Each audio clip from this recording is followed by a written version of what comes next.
que você quer ser quando crescer? A gente pensa que essa pergunta é destinada apenas para as crianças, né? Aqueles que são pequeninos ainda, cronologicamente falando. Mas, na verdade, essa pergunta continua ressoando aos ouvidos de muitos adultos. Porque fala de um crescimento não apenas biológico, cronológico, mas de um crescimento interior. Quando crescer. Nós precisamos crescer até chegarmos a essa estatura de Cristo. Mas eu queria chamar a atenção também aqui para um outro aspecto. Por que que muitas pessoas não encontram a felicidade? É exatamente porque essa pergunta está mal formulada. Outro dia um pai partilhava comigo, não é? E dizia que na escola a professora lançou essa pergunta às crianças e dentre elas o seu filho: o que você quer ser quando crescer? E tem muita gente que passa uma vida inteira perseguindo o que eu quero. E por isso não encontram a realização e a felicidade, porque na verdade essa pergunta não nos deveria jamais ser feita. Ou senão dessa forma, o que Deus quer de você? Sim, porque desde o ventre materno nós somos consagrados, desde o ventre materno nós somos escolhidos para uma missão. Existe um projeto de vida escrito por Deus. Quando Ele nos fez, Ele já nos criou com uma missão. E Ele nos deu os dons que nos deu, nos cumulou com os dons que nos deu, exatamente tendo em vista esta missão. Deus me deu os dons, a mim, irmã Maria Raquel, tendo em vista a missão que Ele me confiaria. E nós somos felizes, então, realizando essa vontade de Deus. A palavra nos diz isso a todo instante. É feliz aquele que faz a vontade de Deus. Jesus, bem-aventurados os seios que te amamentaram, o ventre que te gerou, disse a mulher no meio daquela multidão. Jesus disse antes, feliz aquele que ouve a palavra de Deus e a coloca em prática. Ou seja, feliz aquele que faz a vontade de Deus. As nossas crianças deveriam estar sendo ensinadas a perseguir a vontade de Deus. Mas é claro que isso está muito longe daquilo que hoje é ensinado nas escolas, não é? Você é o que você quiser. E podemos até ver uma certa adaptação, não é? Uma atualização. Você é o que você sente, não é? Gente, quão terrível isso é. Quão terrível isso é. Então Jesus está dizendo hoje aqui na palavra, não é? Que o maior no reino dos céus é exatamente aquele que serve e aquele que se coloca ali no último lugar. Nos lembramos de Santa Teresinha. Vamos aprender com os santos, gente, olha, tá tudo muito difícil, né? Tá tudo muito confuso, muito confuso. Cuidado. Cuidado com as referências que você tem levado para a sua vida. Cuidado. Cuidado com aqueles que você tem permitido que exerçam, de certa maneira, uma influência sobre você. Cuidado. Eu tenho insistido nisso, eu vou insistir ainda mais antes de você fazer qualquer curso, antes de você entrar em qualquer, não é, aí em qualquer vídeo onde você vai aprender, você tem que buscar referência na palavra de Deus. Né? Você quer saber como usar bem do dinheiro? Você vai colocar, pode até abrir lá a internet, colocar na página de pesquisa, Bíblia, dinheiro, e conferir, né? Exatamente aquilo que a Bíblia fala sobre o dinheiro, sobre o uso do dinheiro. Bíblia, família, o que é que a palavra de Deus fala sobre família? Porque a maioria das receitas que estão sendo dadas aí, dos ensinamentos que estão sendo dados, é exatamente para fazer perecer a sua família. Outro dia também, conversando com um casal e a esposa relatava, estava fazendo uma terapia, né, com uma determinada psicóloga e tive que sair, porque percebi que não estava me levando num caminho sadio. E o esposo complementou, irmã, o próximo passo era mandá-la separar-se de mim. Com essa ideia, não é, de livre-se, não é, livre-se dos seus problemas, que deveria ser, vamos amadurecer. Gente, na vida consagrada, as crises, nós passamos por crises. Acredito exatamente que é isso que acontece também na vida conjugal. Nós passamos por crises e percebemos que essas crises, elas nos levam ao amadurecimento. Eu encontrava um outro casal na missão que eu fiz agora em São Paulo, e esse casal dizia: irmã, não é? Vocês nos salvaram da crise conjugal que nós estávamos passando. Claro, a ação de Deus, o poder da oração. E ele dizia: e sabe o que é bonito, irmã? Nós saímos ainda mais fortalecidos daquela crise. Nós saímos ainda mais apaixonados. É fácil, irmãos, quando a tempestade se abate sobre a nossa embarcação, não é? Tomar como alternativa se lançar no mar, ao invés de ficar no barco. Né? Ficar no barco e tentar salvar todos aqueles, e tentar contornar e segurar firme, como aquele motorista que não abandona o volante, mas segura firme naquela direção. E esse é o grande desafio. Alguém que outrora já disse: se a intenção de um comandante fosse salvar o seu navio, ele não adentrava no mar. Não é para deixar o navio incólume, não. Mas ele adentra no mar porque ele tem uma meta. Ele sabe aonde ele quer chegar. E para chegar aonde ele tem que chegar, ele vai precisar atravessar uma tempestade, como nós estamos na iminência de entrar num deserto. Eu sei que muita gente vai querer desistir dentro do deserto, que muita gente vai querer voltar para trás, vai olhar e vai sentir saudade das cebolas que comia no Egito, porque não tem têmpera. Porque quantas falhas no caráter, porque não entende o valor de uma palavra dada, porque não entende, não é um compromisso assumido com Deus, um compromisso, por exemplo, um compromisso assumido com Deus no seu matrimônio, de ser fiel até a morte, e desiste na primeira oportunidade. Não é capaz de honrar a palavra dada, de levar aquele sim até as últimas consequências. Isso é muito triste. Nós hoje vivemos um tempo de tanta libertinagem e são altos índices de pessoas depressivas, pessoas tirando a sua própria vida, exatamente porque não entenderam que nós viemos aqui para servir. E muitas vezes o nosso relacionamento com Deus está errado e por isso não temos paz e por isso não temos alegria. Porque acreditamos que então nós devemos ser servidos por Deus, quando na verdade nós devemos estar a serviço do Senhor. Jesus deu o exemplo.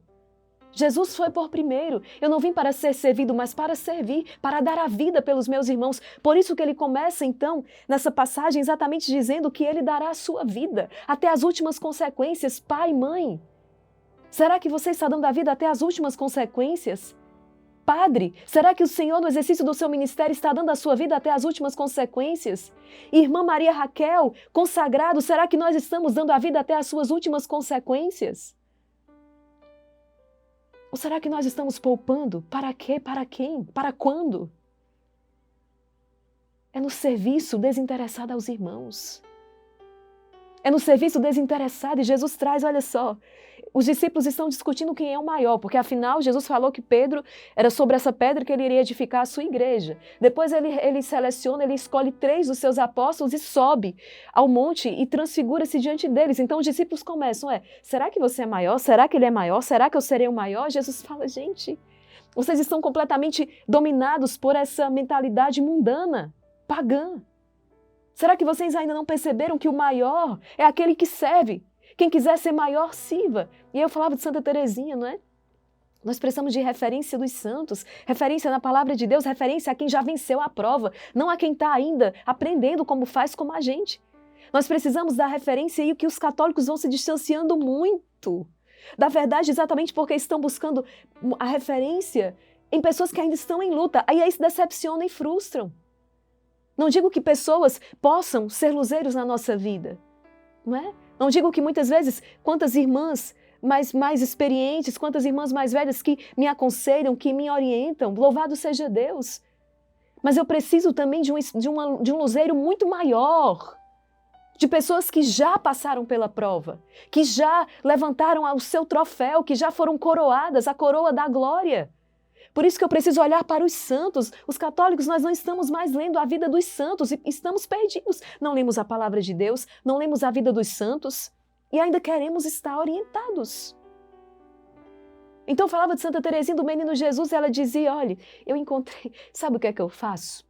Eu vou para o último lugar, porque ninguém vai disputar esse último lugar comigo. Pronto, tá simples.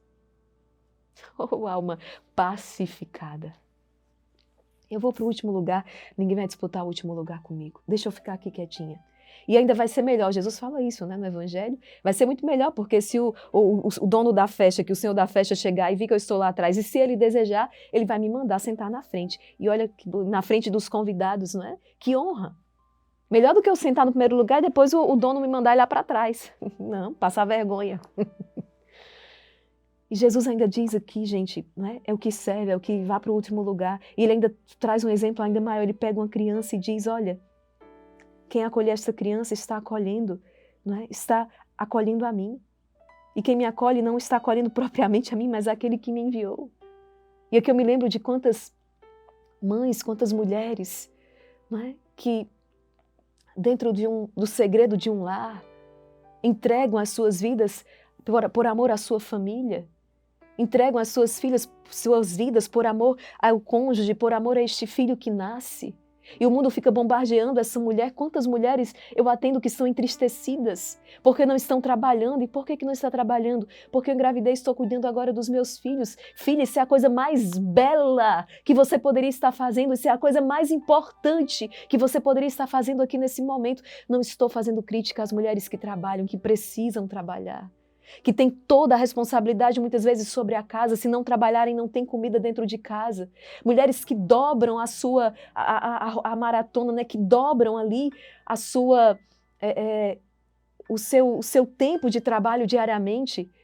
Meu Deus do céu, quanto se gastam. E todas essas mulheres, sim, a nossa oração, o nosso reconhecimento. Mas você está entendendo o que eu estou falando aqui? Existe essa ideia disseminada de que estar em casa e cuidar dos filhos, e cuidar da família, e cuidar de um esposo, cuidar da esposa também, que não é algo importante e valioso. O quanto Deus reconhece, não é? Nós temos casais canonizados, uma Santa Zélia, um São Luís Martão, os pais de Santa Teresinha. Gente, que belo! Homens e mulheres que viveram, se gastaram para a sua família, pela sua família. Muitas vezes nós entregamos aquilo que nós temos de mais valioso, que são os nossos filhos, os frutos desse amor, a nossa prole, nas mãos de terceiros. E aqui me permita dizer, muitas vezes, às vezes de uma secretária que se coloca em casa e que não tem princípios, não tem valores, e que quantas vezes podem até mesmo agredir essa criança. Quando eu falo aqui, gente, não generalizo. Quantas pessoas também que trabalham nas nossas casas, não é? Pessoas de valor, pessoas de retidão. Conheço tantas, inclusive na minha casa, quando, não é, meus pais precisavam trabalhar e havia alguém que ficava na minha casa e que eu sou grata até hoje. Meu Deus, quanta gratidão! Nós precisamos ter atenção nisso. Da mesma maneira, professores. Antes, só em dizer que era um professor, a gente estava tranquilo. Mas hoje em dia já não dá mais. Exatamente porque o joio está no meio do trigo. Eu tenho insistido nisso. Antigamente se falasse, né, porque é um profissional, porque é um médico, aí de repente você vê escândalos acontecendo dentro de consultórios, e isso eu não tiro, inclusive, a vida consagrada disso aí. Às vezes você colocava uma pessoa para buscar orientação com o consagrado e você estava tranquilo, buscar orientação com o sacerdote e você estava tranquilo, porque sabia que ali seria a sã doutrina que seria indicado. Hoje não mais. Quantas vezes as pessoas me procuram porque o consagrado, porque o sacerdote apresentou uma doutrina que não é a sã doutrina. Da mesma maneira, né, psicólogos e tantos advogados. Gente, o joio está ali, está misturado. É o joio no meio do trigo. E nós precisamos ter o discernimento. Precisamos ter discernimento. E muitas dessas coisas, esses erros que nós estamos vendo aí, não é por ignorância. Não é por ignorância. Mas é com conhecimento de causa. E a intenção é fazer as nossas crianças e os nossos jovens perecerem. A intenção é que eles não aprendam mesmo. A intenção é que eles não desenvolvam a sua capacidade intelectual. A intenção é que eles não desejem, é que eles não conheçam a Deus. A intenção é essa mesmo. Não é por ignorância, não é porque não sabia, é porque a intenção é essa mesmo. Um plano arquitetado para nos fazer perecer. Então, a importância de estarmos aqui todos os dias. Porque a nossa fé está no Senhor. Nós colocamos a nossa esperança nele. Quando eu trago toda essa realidade aqui, é para te fazer refletir, não é para que nos desesperemos, não. Porque o Senhor já venceu, mas é para nos fazer refletir e para que nós conheçamos o campo minado onde nós estamos. E que se não temos a palavra de Deus por bússola, por guia, e se não temos a luz, não é? Os santos como faróis nas nossas vidas, muito facilmente nós vamos nos perder no caminho. Eu quero aqui saudar todos os professores, advogados, não é? Profissionais em geral, que através do exercício da sua profissão ajudam as pessoas. Nós precisamos de vocês. Todos os consagrados e sacerdotes que lutam contra essa onda terrível, né, de destruição e de negação da palavra de Deus, negação da doutrina. Continuem. Eu trago essas realidades aqui exatamente para abrir os olhos das pessoas. Porque muitas vezes estão de maneira ingênua e inocente caindo nessas armadilhas. Busquemos uma orientação na palavra, né? E que o Espírito Santo nos conduza quais os relacionamentos que precisam ser nutridos e quais os relacionamentos que nós precisamos, que precisa findar, né? Inclusive relacionamentos de trabalho, contratos profissionais que precisam, que não estão acrescentando, que não estão proporcionando um crescimento. E aqui, gente, eu não falo nem apenas para as pessoas que creem, que têm a fé em Deus, mas para todos os homens e mulheres de boa vontade. Né? Conheço muitas pessoas que ainda não conheceram o Senhor, que ainda não têm uma fé. Nossa, mas são pessoas de um coração gigante. São pessoas generosas, são pessoas retas. Né? São pessoas de uma retidão e de uma moral, né, inquestionável. Exatamente por causa de um coração reto, um coração puro, que está ali a um passinho, tenho certeza, de conhecer o Senhor.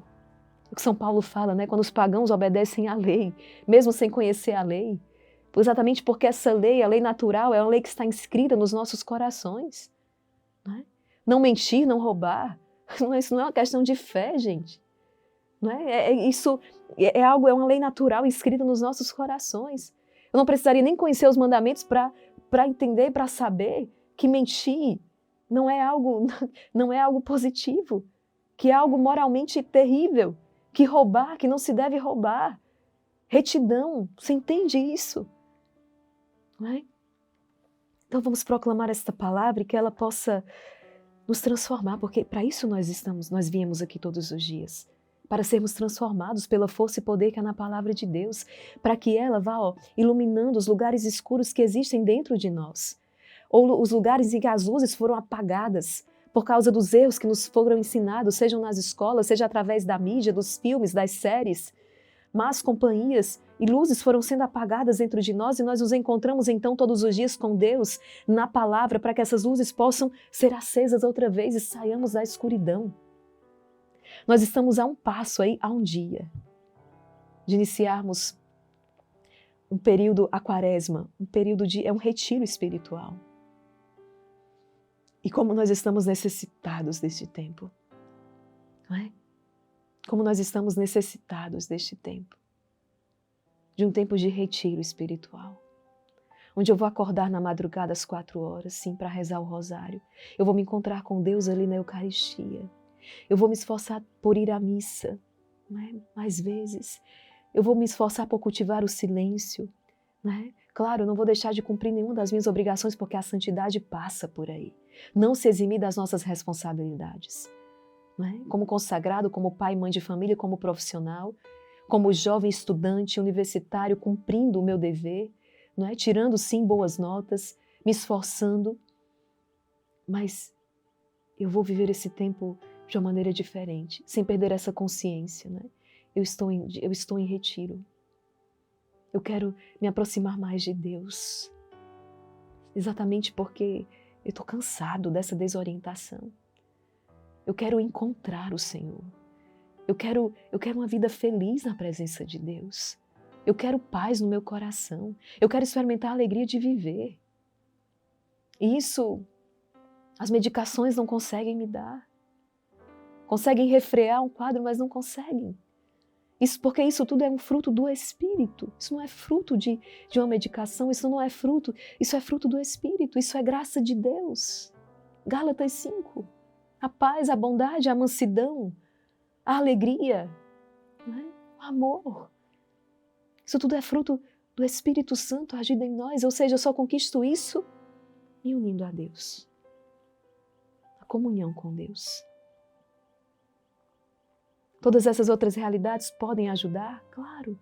Estão a serviço também. Inclusive, a Sagrada Escritura fala sobre isso, sobre, por exemplo, as medicações, não é? Podem atrapalhar muito? Podem também, se não forem usadas de maneira correta. Mas o fato é que esses frutos do Espírito só desenvolvemos através de uma vida em comunhão com Deus, vivendo a sua palavra, obedecendo a sua palavra. Por isso proclamemos com muita fé. Pelo sinal da Santa Cruz, livrai-nos Deus, nosso Senhor, dos nossos inimigos, em nome do Pai, e do Filho, e do Espírito Santo. Amém. Vinde, Espírito Santo, vinde por meio da poderosa intercessão do Imaculado Coração de Maria, vossa amadíssima esposa. Evangelho segundo São Marcos, capítulo 9, versículos do 30 ao 37. Naquele tempo, Jesus e seus discípulos atravessavam a Galileia. Ele não queria que ninguém soubesse disso, pois estava ensinando a seus discípulos. E dizia-lhes: O Filho do Homem vai ser entregue nas mãos dos homens e eles o matarão. Mas, 3 dias após sua morte, ele ressuscitará. Os discípulos, porém, não compreendiam essas palavras e tinham medo de perguntar. Eles chegaram a Cafarnaum. Estando em casa, Jesus perguntou-lhes: O que discutis pelo caminho? Eles, porém, ficaram calados, pois pelo caminho tinham discutido quem era o maior. Jesus sentou-se, chamou os 12 e lhes disse: Se alguém quiser ser o primeiro, que seja o último de todos e aquele que serve a todos. Em seguida, pegou uma criança, colocou-a no meio deles e, abraçando-a, disse: Quem acolher em meu nome uma destas crianças, é a mim que estará acolhendo. E quem me acolher, está acolhendo não a mim, mas àquele que me enviou. Palavra da salvação. Glória a vós, Senhor. Enquanto proclamava esta palavra, me vinha tão fortemente que Satanás ele já entendeu o valor dos nossos pequeninos, o valor das nossas crianças. E por isso ele tem investido maciçamente nas nossas crianças, claro, para destruí-las, para pervertê-las, para tê-las então no seu reduto. Ele é o lobo. Para tê-las então no seu cárcere, para instrumentalizadas em favor do projeto dele de destruição da vida, do planeta. Satanás compreendeu isso. E por isso que nós precisamos despertar, né? E voltar a nossa atenção e com muito amor, com muita seriedade, com muito compromisso olhar para as nossas crianças. O olhar para os nossos adolescentes, para os nossos jovens, eles não vão conseguir sozinhos. Se nós não nos aproximarmos deles e não estivermos ali vigilantes, eles não vão conseguir sozinhos, porque o homem ele é uma tarefa, ele não vai criar por si só, ele precisa ser ensinado, instruído e formado. E se não chegarmos juntos, se não tivermos essa vigilância, esse amor, esse cuidado, Satanás vai conseguir entrar e destruí-los. E é isso que ele já está fazendo, com todo afinco, com toda ousadia, persistência, paciência. Hoje, celebrando a Sagrada Face de Jesus, entumecida, por amor a cada um de nós, peçamos e rezemos pelas nossas famílias, pelas nossas crianças, jovens, para que sejam revestidas por esta face, para que se deixem olhar por esta face e serem curadas e libertas. E nós também, né, contemplando esta sagrada face de Jesus, desejemos repará-lo ao longo desses últimos dias de carnaval, quantas ofensas, o pecado exaltado. Na verdade, parece que As pessoas têm optado por um eterno carnaval, mas que se exacerba ao longo desses dias. Que possamos reparar a face de Jesus ensanguentada. E nós reparamos cada vez que nós cuidamos dos nossos pequeninos, cada vez que nós morremos para nós mesmos, para poder dar vida, servindo na nossa família, na nossa comunidade paroquial, servindo aos nossos irmãos, no nosso ambiente de trabalho, servindo. E essa é a verdadeira autoridade, a autoridade que é serviço. E não que nós temos visto uma autoridade que é privilégio, não, mas uma autoridade que é serviço. Um coração que se deixa rasgar, do qual se jorra sangue e água para alimentar. Como o pelicano que se deixa machucar, né? Ou melhor, que se machuca para alimentar os seus filhotes.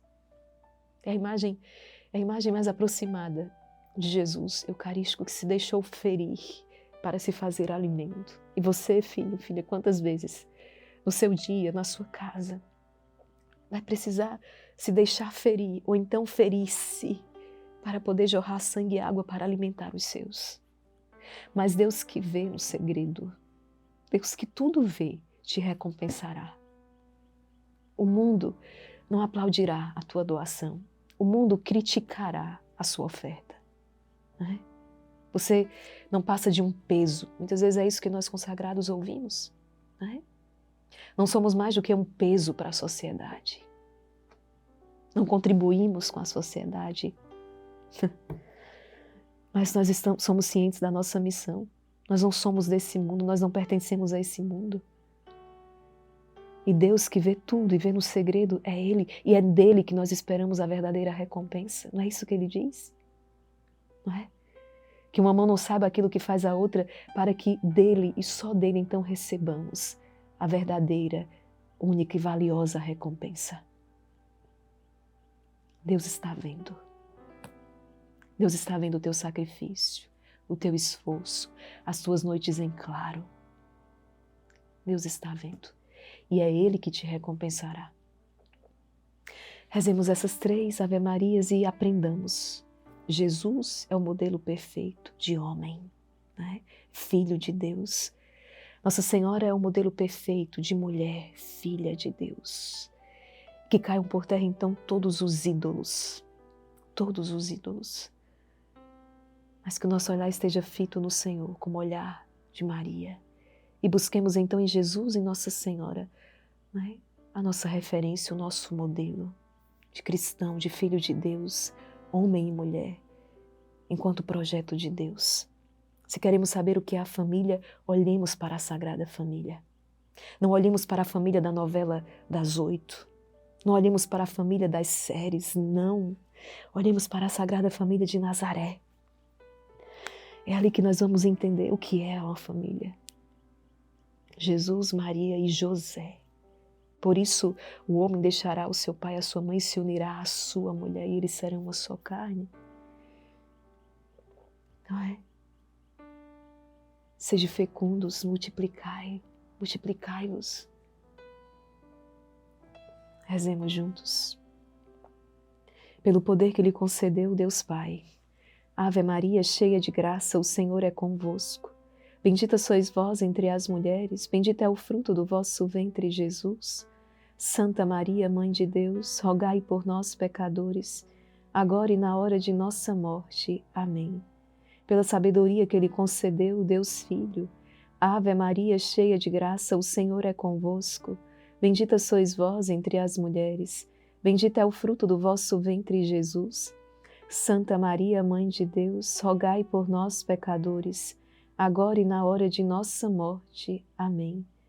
Pelo amor que lhe concedeu Deus Espírito Santo, Ave Maria, cheia de graça, o Senhor é convosco. Bendita sois vós entre as mulheres, bendito é o fruto do vosso ventre, Jesus. Santa Maria, Mãe de Deus, rogai por nós, pecadores, agora e na hora de nossa morte. Amém. Rogai por nós, Santa Mãe de Deus, para que sejamos dignos das promessas de Cristo. Em nome do Pai, e do Filho, e do Espírito Santo. Amém. Uma última coisa. Eu quero lhe fazer esse convite para estar conosco no Retiro Quaresmal. Eu quero saber se nós podemos contar com você. Nós precisamos aumentar a nossa força de oração. Nós precisamos de mais homens e mulheres, adultos, jovens, crianças, idosos, rezando o Santo Rosário. Né? Como Pio X dizia, dê-me um exército que reza o rosário e eu salvarei este mundo. Então nós precisamos aumentar esta força de oração e de intercessão deste exército de São Miguel. Por isso eu quero saber hoje, eu posso contar com você? Deus pode contar com você?